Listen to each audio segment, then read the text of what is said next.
Welcome back to our continuing series of solving systems of linear equations with substitution. Today we're going to be attacking our most difficult types of problems in this topic. But with a little bit of spirit and a little luck, we can set these up in such a way that it'll be simple for us to solve them, though it may be time consuming. These examples are not more difficult because we have more steps involved, nor because we've added variables, but instead because we have variables occurring on both sides of the equations. So isolating will be even more difficult than with the medium difficulty problems. We're going to need to be strategic, else we'll end up creating extra work for ourselves if we just blindly try to isolate the first variable. When we go to isolate, you'll notice that if we look at our coefficients and constants in this first equation, 3, 2, 4, 3, none of these share a common factor. And to isolate a variable, we'll end up having to divide by its coefficient. So if we were to try to divide by 3, or 2, or 4, we'd end up with fractions in our first equation. That's going to create extra work for us. So let's use our second equation. And notice that 3, 3, 6, and 3 are all divisible by 3. So when we go to solve for a variable, we'll end up dividing everything by 3, and everything will work out with integer constants or coefficients. This will make solving the rest of the problem a lot easier. So let's start with isolating a variable in our second equation. Because there's only one instance of y, I'm going to choose to isolate y. So the first thing I'll do is rewrite this equation because I'm going to need to preserve this original equation to later substitute and check my work. We have 3y minus 3x equals 6x minus 3.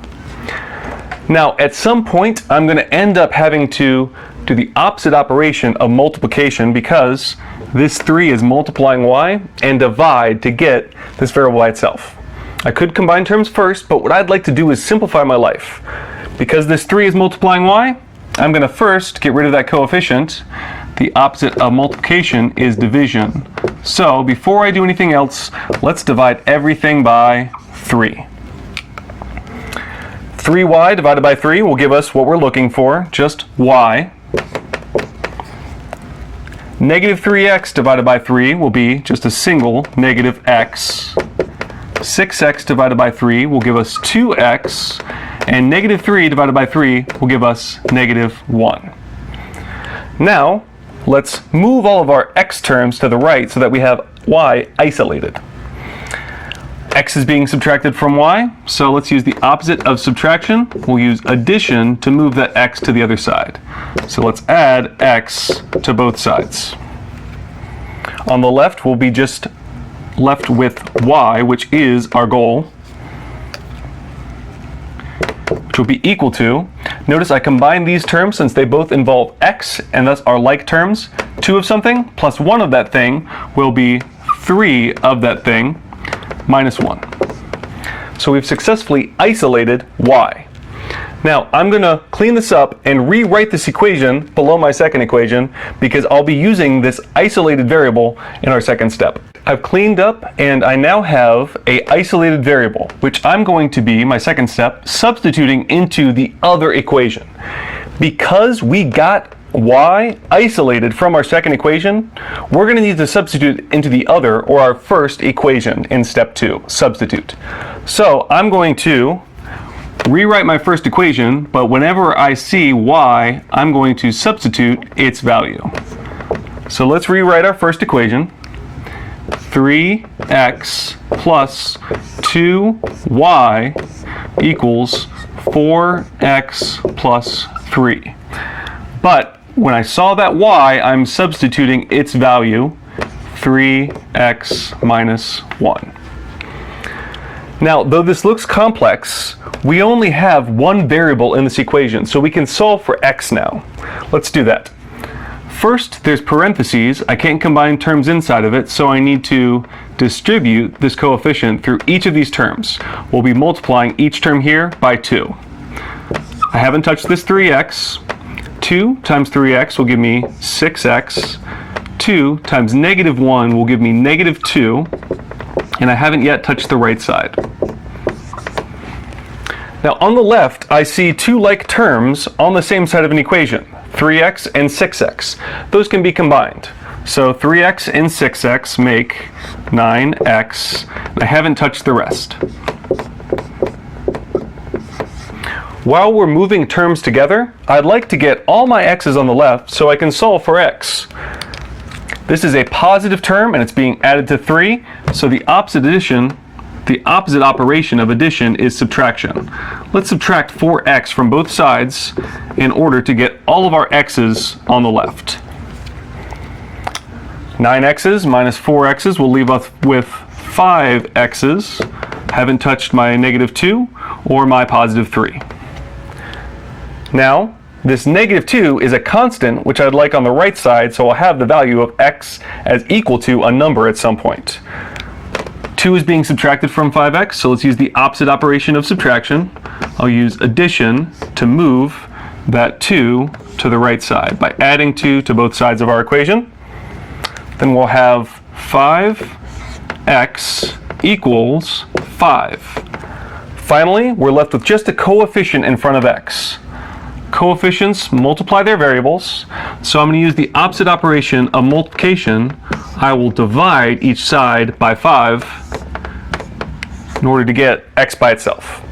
Finally, 5x divided by 5 will give me just x is equal to 5 divided by 5 is 1. So we believe we found the value of x. I'm going to write that down next to my system of equations so that I can use it in step 3. I believe x is 1. Let's clean this up and move on to step 3, where we substitute this value into either equation and solve for our remaining variable. We're back here to our original equations, and now we know the value of x. So we're going to move on to step 3. Substitute this value into either equation. Now here we don't have the restriction that we have to use the other equation. We can choose either equation to substitute this into. Because our isolate step gave us a very simple form where y was isolated, we can use this equation in step 3 to find the value of y because this equation came from our second equation. So let's rewrite this equation. Y equals 3x minus 1. But instead of x, I'm going to write the value of x, 1. So we have y equals 3 times 1 is 3 minus 1. We believe y is equal to 2. So we believe we have a solution for our system of equations. X is 1, y is 2. However, the last thing we're going to do is check our work.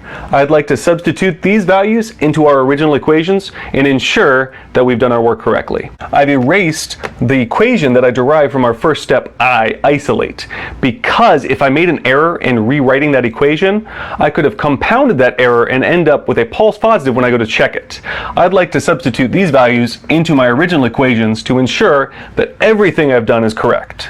So I'm going to rewrite my first equation, 3x plus 2y equals 4x plus 3, and substitute the values of x is 1, and y is 2. And we're going to make sure this gives us a true statement. We should end up with a number is equal to itself. 3 plus 2 times 2 is 4 equals 4 times 1 is 4 plus 3.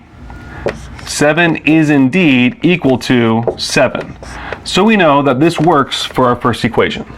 Let's check our second equation. I plug this into our second equation. I'm going to rewrite my second equation. 3y minus 3x equals 6x minus 3. I substitute my values of x is 1, and y is 2. We're going to make sure this gives us a true statement that should again read like a number is equal to itself. 3 times 2 is 6, minus 3 times 1 is 3, equals 6 times 1 is 6, minus 3. Certainly 3 is equal to 3, so we know that our solution works for both equations, and we've arrived at the correct solution. If we ended up with an equation such as 6 is equal to 2, we know that we did something wrong and we'll want to go back and check our work and find our mistake. Hopefully you were able to ride this whole thing out with me, and that now you can feel confident in solving systems of equations through substitution, no matter how difficult. Have a great day, everybody. Bye-bye!